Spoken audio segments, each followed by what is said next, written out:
The old servant's words echoed inside my mind long after he had left. You are no longer free. You belong here now. I wanted to believe he was wrong, but every sunrise reminded me that he wasn't. Days became weeks. Weeks became months. I worked beside the servants.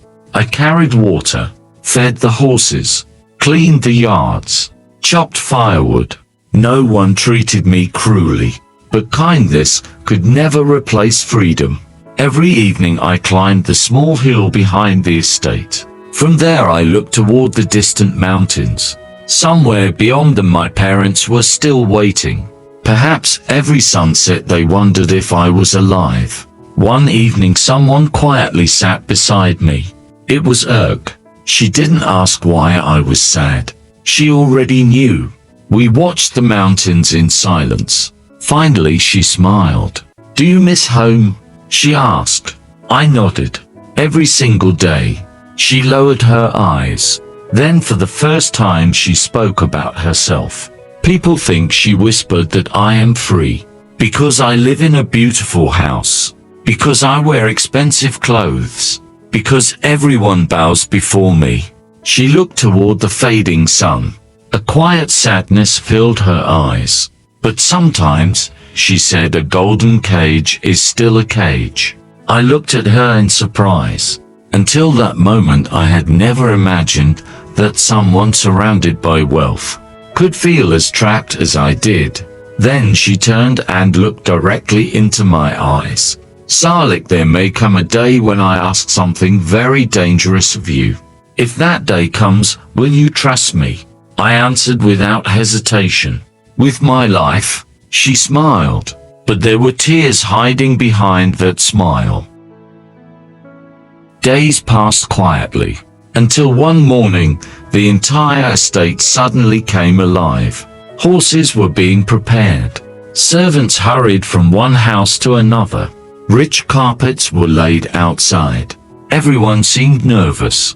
I asked one of the servants, "Who is coming?" He lowered his voice. "The warrior. The man who is supposed to marry Lady Urk." Before long I heard the sound of galloping horses. A group of armed riders entered the estate. At their front rode a tall warrior dressed in rich clothes. His famous crimson horse seemed almost as proud as its master. Everyone bowed. Everyone except Urk. She greeted him with courtesy, but not with warmth. That evening, according to custom, they were left alone to speak. I wasn't supposed to hear their conversation, but the wind carried every word. "Come with me now," the warrior said. "Why wait any longer?" Urk answered calmly. "Not until my father's honor is respected." The warrior's face hardened. "Your father still demands my finest horse or my rifle. I will give neither." Urk did not lower her eyes. Then she replied, "I cannot leave this house." Silence filled the room. The warrior took one step forward. "Do you understand who you're defying?" Urk met his gaze without fear. "I do. And I also know that respect cannot be forced." Anger flashed across his face. "If you refuse me," he said, "no other man will ever have you." Urk stood perfectly still. Then she spoke words that changed everything. "If I cannot live with dignity, then I will choose my own fate." The warrior turned and walked away. But before leaving he stopped without looking back. "You have 3 months. After that I will return. And nothing will stop me." After that night everything changed. Urk smiled less often. She spoke less. But whenever our eyes met I could see she was thinking. Every day she rode alone across the hills. Every evening she returned before sunset, as if she was searching for something only she could see. One night, long after everyone had fallen asleep, I heard a quiet whisper. "Zalik." I opened my eyes. Urk stood beside me. Moonlight fell softly across her face. "Come," she whispered. We walked beyond the tents until no voices could reach us. She looked toward the stars. Then she finally spoke. I have made my decision. My heart began to race. I will not marry him. Not because I hate him, but because a life without freedom is not a life. She turned and looked directly at me. Zalek, would you go home if you had the chance? I answered without thinking. I would ride through fire to see my parents again. Tears gathered in her eyes. Then she said softly, we want the same thing. I stared at her, unable to speak. She took one slow breath. Then she whispered the words that changed my destiny. We're leaving. Together. I could hardly believe what I had heard. Do you trust me? She asked. I remembered the day she had called me her younger brother. I remembered the kindness she had shown when everyone else saw only a slave. I looked into her eyes and quietly answered yes, no matter where the road leads.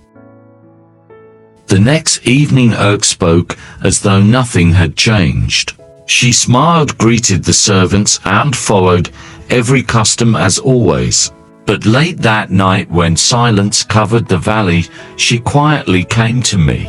Tonight, she whispered, everything begins. She placed a small bundle into my hands, food, warm clothes, water. Take only what you can carry. My hands were trembling. Are you afraid? She asked. I nodded. She smiled gently. So am I. Then she pointed toward the camel enclosure. Do you see the white camel with the brass nose ring? I nodded again. She is called the Wind Runner. She can cross an entire valley before another horse reaches the next hill. For 3 nights you must secretly lead her away and bring her back. My father must believe she escapes on her own. I did exactly as she asked. The first night her father chased the camel and tied her again. The second night he sighed and blamed the restless animal. By the third night, he no longer suspected anyone. Erk smiled. Now, she whispered, he believes what we wanted him to believe. She opened a wooden chest. Inside were warm blankets, travel bags, dried food, and a beautifully crafted bow. She dressed not like a noble daughter, but like a traveler ready for war. She looked at me. Once we leave, she said, there is no turning back. I took a deep breath. I'm ready. Outside, the moon slowly disappeared behind the clouds. The whole village was asleep. Without a single word, we loaded the camel. Erk climbed into the saddle and held out her hand. Come. I climbed behind her. She looked one last time at the home she would never see again. Then, with one gentle command, the great white camel rose to its feet. We crossed the edge of the sleeping village. No one saw us. No one called our names. Only the wind knew that 2 lives had just changed forever. But before sunrise, someone would discover that Erk had disappeared, and a fearless warrior would begin the hunt.